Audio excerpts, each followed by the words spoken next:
welcome to Bloomberg Quint. You're watching the fine print. Come July 1st, almost 8.5 million registered taxpayers will move to the Goods and Services Tax Network or GSTN. GSTN is the technology backbone of this new indirect tax regime, and the bridge between taxpayers and GSTN are GST Suvidha providers and application service providers, better known as GSPs and ASPs. To know more about the role and preparedness of GSPs and ASPs on this GST Countdown special, I have with me Tejas Goenka, Executive Director at Tally Solutions. Tejas, welcome to the show. Tejas, the GSTN network also has a G2B portal, right? So why should I as a taxpayer come to a GSP or an ASP as opposed to directly going to the G2B portal? Thank you for having me. Thank you. So I think the question is perfect. The GSTN portal does exist. Most taxpayers are used to using state portals or even the central government portals to file their VAT and service tax returns right now.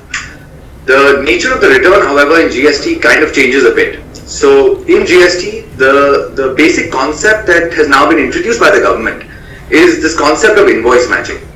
So what that means is when a supplier and customer do some transaction, the expectation of the government is that to establish the tax liability on either party, one of those parties have to upload this transaction, including the details of what items have been sold and at what rates they've been charged, into the portal itself. Now, if you think about it, any small trader, any manufacturer, transactions then go from tens to hundreds, even 1,000 every month. Some process of being able to upload every single transaction, I think is a little impractical.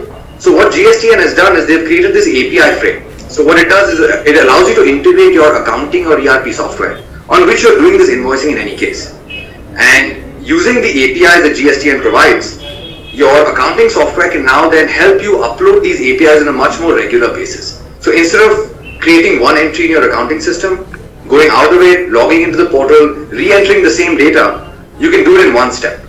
So in order to introduce this idea of invoice matching, that's the reason why I think the GSP ASP model is a very sensible model, and it will be a little more cumbersome to go onto the GSTN website and do it all yourself. Does that make sense? Yes, that makes sense. So at Tally Solutions, you're going to provide both GSP and ASP services. Take me through what kind of services you provide as a GSP versus ASP, and as a taxpayer, do I need to sign up for both? Sure, that's a good question. So if you look at the model that we have today, we provide accounting ERP software for several lakh businesses in the country. And actually that is your application, right? So inherently, without the tag of application service, we are today an application service provider that provides accounting ERP solutions for small and medium businesses. What the GSP is actually an unseen kind of layer. The reason that the GSP exists is to help the ASP build a secure connection into the GSTN network. So I'll just give you an analogy. So all of us use either Uber or Ola, one of these apps. And when we open the app, we see a map, right? The map is not made by Uber, it's not made by Ola. It's actually a simple API that they've embedded into their application that uses maybe a Google Maps, right? So the service of the map is provided onto the application. The application in this case would be Uber or Ola.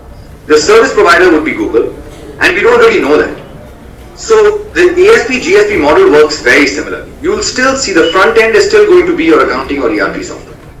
And what the accounting or ERP software is going to use is they are going to use a GSP service. They may use any one of the 34 that have already qualified, or maybe some of the other ones that have applied now. So every application provider has a choice to integrate with their choice of GSPs, and the commercial transaction is actually going to be between a GSP and an ASP rather than a GSP and the end customer. Right. Does that make sense? Yes, it does. And what will I be able to do on a GSP platform versus an ASP platform? So if you have an ASP that is not connected to a GSP, you'll be doing whatever the ASP does today. So for example, our older versions of Tally won't be connected to our GSP, right? And so what you do today is you make your transactions, you look at your reports, it's all in a disconnected environment, all for your business. The moment you look at the connected application, which is what we're building with our GSP, is you will now be able to upload your invoices from the accounting software itself. So it directly allows you to log in and connect to GST. Another thing that you'll be allowed to do is generate your return and file and sign through the application itself. So any bridge, any requirement of a bridge between the application and GSTN is now facilitated by the GSP. So this is the two difference. That if you're using a GSP enabled ASP, you'll have the ability to connect it to GSTN. And if you're not using a GSP enabled ASP, then it's a standalone disconnected system that you've kind of been operating for the last many years. Okay, and as a taxpayer, when I want to pick a particular GSP and ASP, I know I'm giving you a marketing option here, but what should I look for based on my business model, the kind of product that I should pick? Because like you mentioned, there are 34 GSPs and counting, so how should I pick a particular GSP and ASP? So honestly speaking, I think the GSP option is not really something that the consumer should worry about.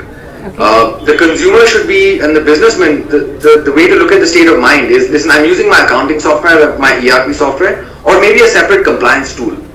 I would like these tools to integrate with whatever GSP, and I'm okay with that. Now when I'm picking these tools, there I look at factors that matter to my business. I look at features, functionality, ease of use, reliability, speed, stuff like that, which I'm regularly kind of evaluating in any case. So the businessman finally shouldn't, I really don't believe that the businessman will be choosing a GSP unless a GSP offers an application on their own. Does that make sense? Yeah, okay. All right. So you also mentioned that, the transaction will be between a businessman and ASP or a GSP. That I'm entrusting you as a taxpayer with a lot of commercially sensitive information. How will these GSP and ASPs take care of the security and privacy of my data? So if you look at the system today, you're trusting your accounting software today to maintain your transaction security. I think the ASP consumer relationship will still remain the same. The trouble comes in when a GSP comes in. But GSTN has taken their steps. You're contractually obliged, and they do their audits, not to be able to look at any of the data or leak any of the data. Basically, make your GSP infrastructure extremely secure. So it's kind of, the government is forcing you to be as secure as you can and as secure as they want you to be. It's also on two sides. One is on the trust the businessman should have with the GSP.